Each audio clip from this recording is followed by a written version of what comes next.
What's up, YouTube? It's Gilbert LaLaLakers back with Dizzy Gaming, and today I wanted to make another video. This one I wanted to talk about Piglet once again from Team Liquid in the North American LCS, and it's already week 3 of the North American LCS, week 2 with Piglet though, and currently the team is actually 1-3 with their star AD carry.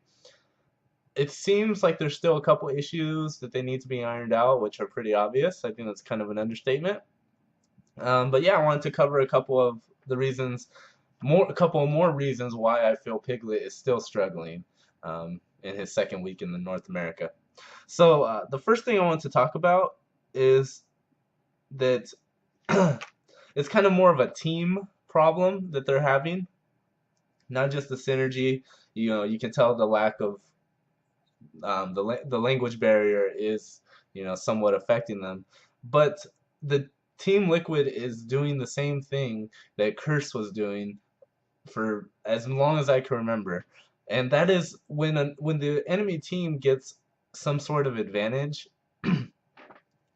they kind of just roll over and die. Like it's it's the equivalent of, if you take an arrow to the arm and you're in the forest and you take an arrow to the arm and then you just like sit down and just wait for them to come finish you off.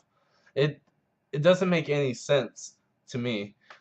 It seems like, because the way you can think about it, or at least what I understand, how I see the reasoning is that, you know, if the enemy team gets an advantage, you are supposed to play careful. You know, you have to realize that, they have more items than my team overall. They have more gold, which means they probably have more wards, especially at top levels of play.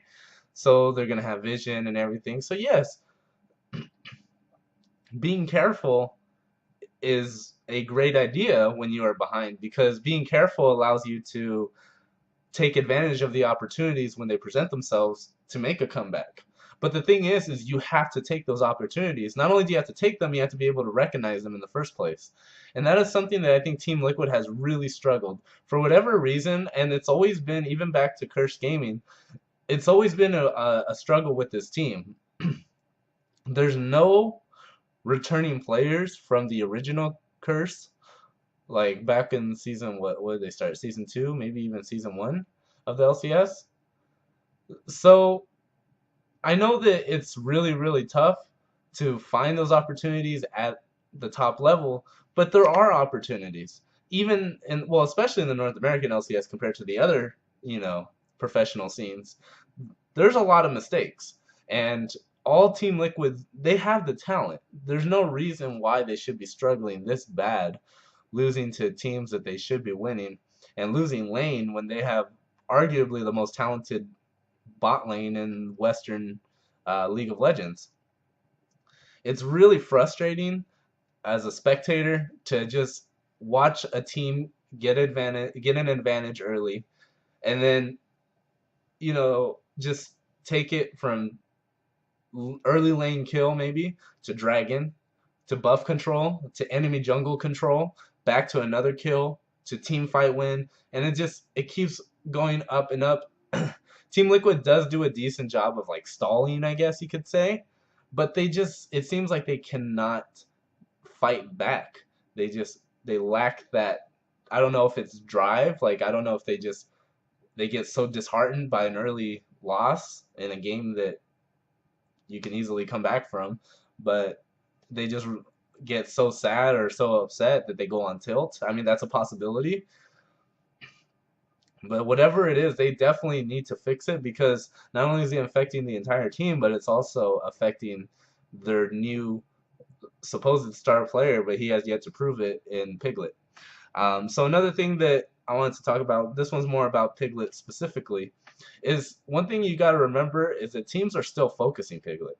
That has not stopped. Even though he's been struggling, I think that's probably one of the biggest reasons why he is struggling at the moment, is because teams realize, hey, we got to kick him while he's down. He's not performing very well.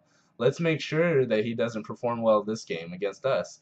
And that's exactly what he's doing. I mean, even if you look at the game when he did play, the first time he played Vayne in the North American LCS, which was, I believe, Game 5 for Team Curse, or I'm sorry, Team Liquid,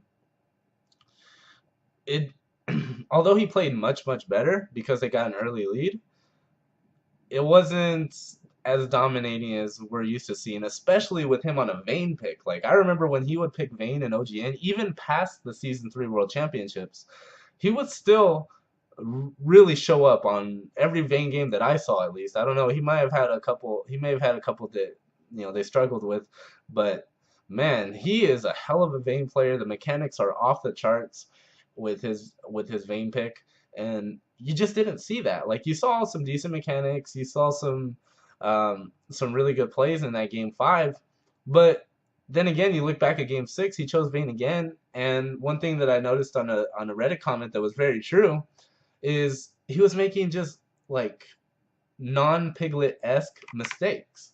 Like, for example, on Vayne, standing next to a wall, tumbling into it against a Morgana. So if you're, not only are you standing against the wall, which is a really bad thing because it's so easy to align a skill shot along that, or at least cut you off and force you to go the long way, therefore giving them more time to attack you. So you're just already going against the wall, you're putting yourself in a horrible position. But on top of that, he uses his tumble for the auto attack reset, or for the Q damage, but you're against a Morgana. Like, you need to get away from that binding, because if that dark binding hits you, you are in place as Vayne, an auto attack kiting centric AD carry for 2 seconds. You know how long 2 seconds? Oh man, they're gonna do a lot of things to you, Vayne, and it's not gonna be very nice. So definitely, like, small mistakes like that.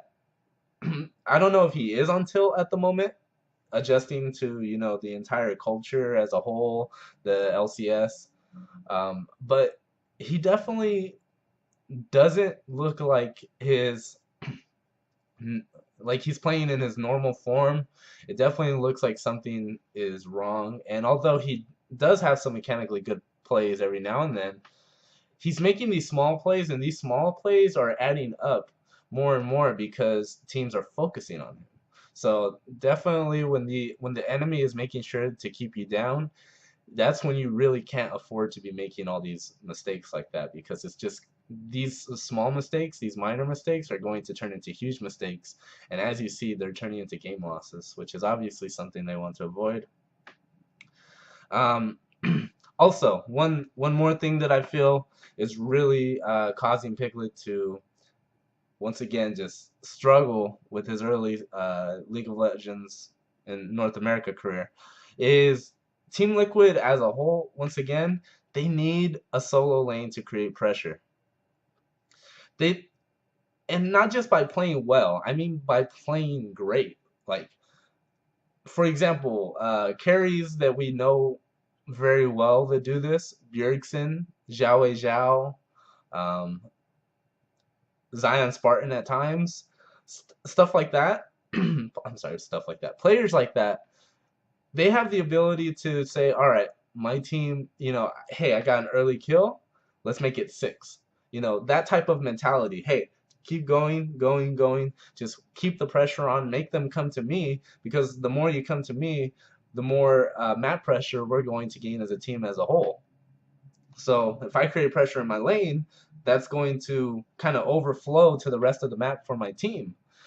And right now, Team Liquid doesn't have that type of player. Now, granted, I will say Quas has been playing very well in my opinion. I think he's kind of been the shining player for the split, as usual. With even back going to Curse, he was kind of the consistent staple player that is just, in my opinion, he kind of reminds me a lot of Joe Johnson in the NBA. In case you don't, or at least back when I used to watch, heavily, he was kind of like a very, very good player.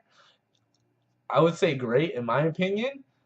Put up the numbers that you would expect from a star player back when he played on the Atlanta Hawks. And then, but whenever you thought of star players, you wouldn't think of Joe Johnson. Like, you would think of Kobe Bryant or LeBron James or anyone else. But if you look at the numbers, he's performing. Joe Johnson was averaging 20 plus points a game. I think like 6 plus assists, 5 plus rebounds. Those are hell of fucking numbers for basketball. And that's like really what I see the equivalent of Kwas in the LCS. He always puts up his numbers, as we saw that fantastic 2v1 outplay, which I can probably post a link in the description below if you want to check it out. Man, he's a hell of a player. And carrying games, like just dominating his lane and just getting a shit ton of kills is not really his play style, honestly. He plays more passive, he plays safe, he makes sure that he kind of makes the right play at all times instead of risking for the home run play kind of mentality. And I think it works for him. I actually like that. He's kind of a role player, I guess you could say, that has the potential to perform really well when they're ahead. But right now, Team Liquid needs Phoenix more specifically, but at least one of their solo laners to say, all right, like Piglet, I know you're struggling down there. I'm gonna get this kill. I have to. I will dominate come mid because we're gonna fuck this guy up and make some pressure. Maybe even get mid, convert that to a dragon. There we go. Piglet can get free farm and dragon. It's just, it really would help him out a lot if a solo laner could cause some pressure elsewhere on the map and kind of keep the focus off Piglet, which is really what the enemy teams are focusing on doing right now. But yeah, guys, thanks for watching the video. It was a little bit longer than I anticipated, but nonetheless, this is part 2 of the why I feel Team Liquid's Piglet is struggling in the North American LCS. I hope you enjoy. Remember to like the video, comment down below. If you have any like discussion topics or any video topics, feel free to post them or send me a message as well, and we'll try to get on that as soon as possible. So once again, this has been Gilbert LaLaLakers with Dizzy Gaming.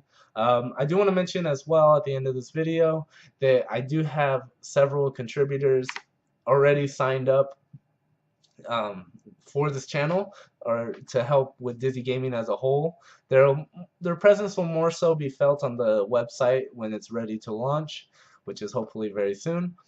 But nonetheless, we may see some, you may start seeing some videos from people other than myself, which I think some diversity is a little bit good. But yeah, so appreciate you guys sticking around. Remember to subscribe for more esports content, and remember, stay competitive.